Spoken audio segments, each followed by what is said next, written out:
linked with the topics we are dealing on our program. And it's the question, are you ready to listen? Yes. Are you ready to listen? Yes, we are.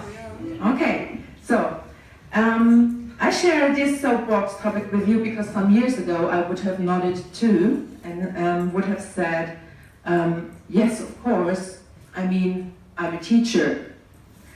Looking back today, after having made some crucial experiences with a different way to communicate, I would say no. Let's have a look at a short sequence in my life when listening. I defended a certain point of view, or I attacked the other's point of view. While discussing, I spotted and explored even more differences between me and the other. I bet on the other's point of view through logical and convincing arguments because I was right. I interrupted the other whenever possible. I dominated with long, rambling contributions. That's my tongue. I competed and fought with words.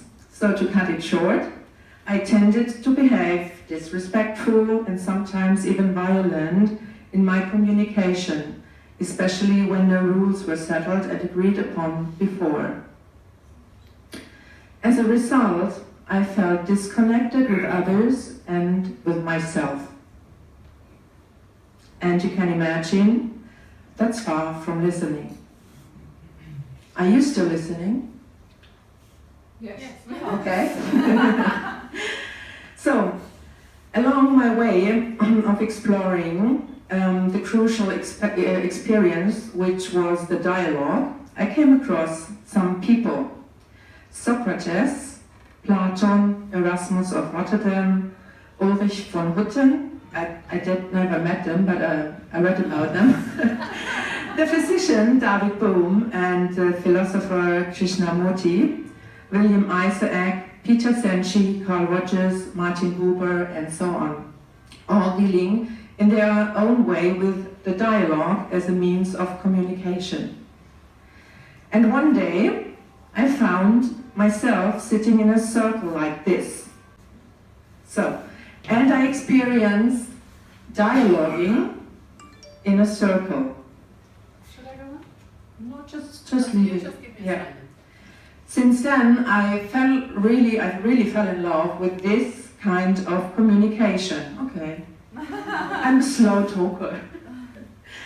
Why I love dialoguing? Now you can go on. I love dialoguing, for example, in a circle because it is based on non-violent communication. For example, Rosenberg was or is representative of that. Focuses on the listening. You slow down when you talk because of the rules and the structure. And before I express myself, I give myself time to listen to myself, so I start sort of in a dialogue. And I give myself time in order to think before I talk about my assumptions, my knowledge, my thoughts, my emotions. Not always, but I try. With a certain attitude to explore, question, understand my own and the others' thinking. I think that dialoguing is highly bridging, highly connective, and creates and restores a sense of community. Now you can go on.